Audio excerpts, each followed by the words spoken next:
우리 모두를 막 설레게 하는 마법 같은 단어가 있죠. 바로 공짜입니다.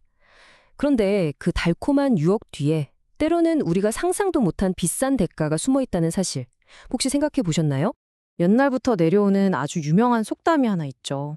천하망무료. 세상에 공짜는 없다는 뜻입니다.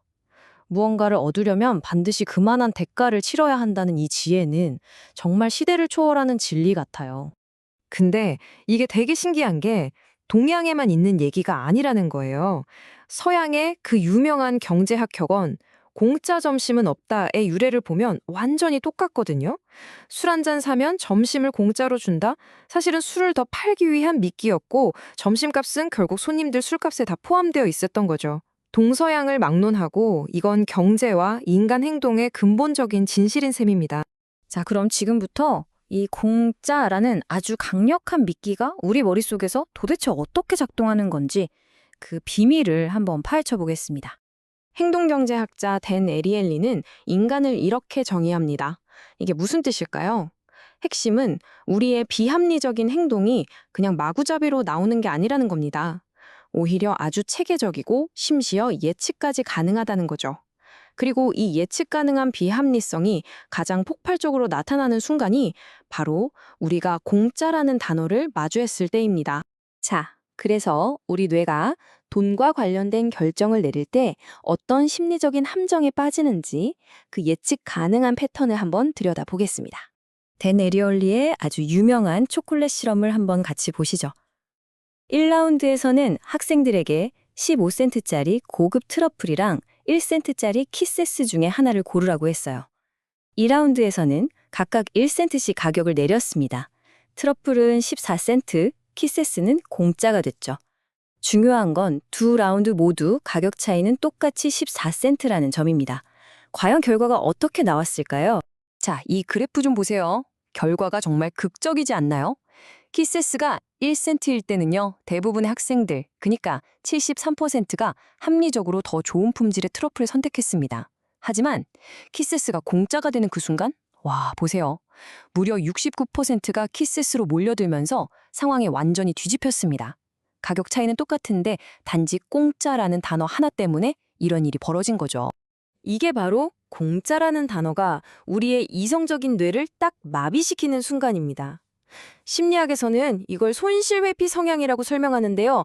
간단히 말해서 우리가 10,000원을 얻었을 때 기쁜 것보다 10,000원을 잃어버렸을 때 느끼는 고통이 훨씬 더 크다는 거예요. 그런데 공짜는 어때요? 잃을 위험이 제로잖아요. 그러니까 이성적인 판단을 그냥 건너뛰고 비합리적인 선택을 하게 만드는 겁니다. 자, 그럼 우리는 그냥 공짜라는 말만 들으면 무조건 달려드는 그런 존재일까요? 글쎄요. 이제부터 이야기의 아주 중요한 반전이 시작됩니다. 바로 이 지점에서 한 연구원이 의문을 던집니다. 잠깐만. 우리가 정말 항상 비합리적일까? 만약 초콜릿이 아니라 공짜 여행이나 공짜 햄버거, 심지어 공짜 모텔방이라면? 그때도 사람들은 똑같이 비합리적인 선택을 할까요? 메이슨 젠킨스라는 연구원의 실험은 바로 이 공짜 효과가 절대적인 법칙이 아닐 수도 있다는 걸 보여주는데요. 그 결과가 정말 놀랍습니다. 이 표 정말 흥미롭죠? 자, 먼저 휴가 여행을 볼까요?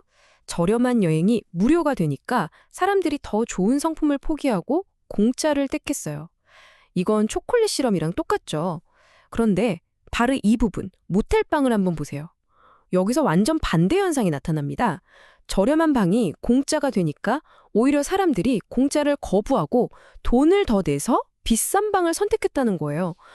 대체 왜 이런 결과가 나왔을까요? 결론은 이겁니다. 바로 안전과 품질이 중요해지는 순간 잠자고 있던 우리의 이성적인 뇌가 번쩍 하고 깨어나는 거죠. 공짜 모텔이라는 말에서 우리는 혹시 위험한 거 아닐까 하는 생각을 하게 되는 겁니다. 이처럼 우리는 그냥 예측 가능하게 비합리적인 존재가 아니라는 거예요. 훨씬 더 복잡하고 상황에 따라 달라지는 거죠. 그렇다면 우리는 어떻게 해야 이런 심리적인 함정들을 피하고 더 똑똑한 결정을 내릴 수 있을까요? 여기서 아주 강력한 생각의 도구를 하나 소개해 드릴게요. 바로 기회비용이라는 개념인데요.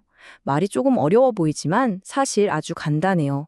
내가 A를 선택하는 바람에 포기해야 했던 B, C, D의 가치. 그게 바로 기회비용입니다. 우리가 돈을 쓸 때마다 이 보이지 않는 비용이 항상 발생하고 있어요. 이건 좀 더 쉽게 이해하기 위해서 우리 다 같이 경제학자의 안경을 한번 써볼까요? 자, 상상해 보세요. 눈앞에 7달러짜리 스무디가 있습니다. 이 안경을 딱 쓰는 순간 질문 자체가 완전히 달라집니다.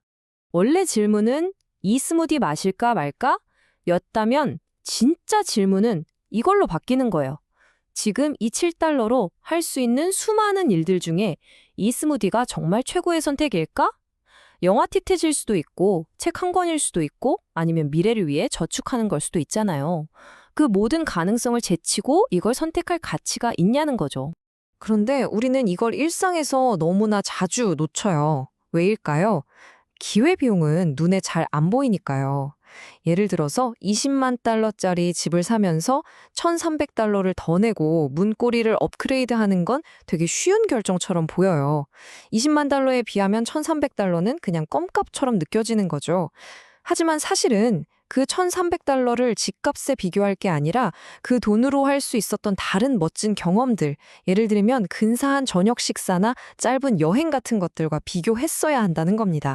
자, 그럼 이제 마지막으로 이 보이지 않는 비용을 똑똑하게 보고 더 현명하게 소비할 수 있는 구체적인 방법들을 좀 알아볼까요? 어떤 연구에서 아주 간단하면서도 강력한 넛지, 그러니까 부드러운 개입을 실험해 봤습니다. 사람들에게 14.99달러짜리 비디오를 살 거냐고 물어봤는데요. 한 그룹한테는 그냥 산다, 안 산다 이렇게 물어봤고요. 다른 그룹한테는 선택지를 살짝 바꿨어요. 산다, 그리고 다른 걸 사기 위해 이 돈을 아낀다, 이렇게요. 정말 작은 차이죠? 결과가 어땠을까요? 정말 깜짝 놀랄 정도입니다. 그냥 안 산다는 선택지를 봤을 땐 무려 75%가 비디오를 샀어요. 그런데 이 돈으로 다른 걸 살 수 있다는 기회비용을 살짝만 상기시켜줬을 뿐인데 구매율이 55%로 뚝 떨어졌습니다. 무려 20%포인트나 줄어든 거죠. 이처럼 보이지 않는 비용을 살짝만 보여줘도 우리의 소비 행동은 극적으로 달라질 수 있습니다. 자, 그럼 우리가 당장 일상에서 실천할 수 있는 방법은 뭐가 있을까요? 딱 3가지만 기억하세요. 첫째, 쇼핑 가기 전에 뭘 살지 미리 계획을 세우는 겁니다. 둘째, 그걸 꼭 목록으로 적어보세요. 마지막으로 셋째, 신용카드 말고 현금을 한번 써보세요. 내 지갑에서 돈이 직접 나가는 걸 보면 지불의 고통이 훨씬 더 생생하게 느껴져서 충동 구매를 막아준다고 해요. 오늘 이야기를 마무리하면서 여러분께 마지막으로 이 질문을 던지고 싶습니다. 다음에 무언가를 사기 위해 지갑을 열 때 딱 1초만 멈춰서 스스로에게 한번 물어보세요. 나는 지금 이 돈으로 진짜 무엇을 포기하고 있는 걸까? 어쩌면 이 질문 하나가 여러분의 소비 생활을 완전히 바꿔놓을지도 모릅니다.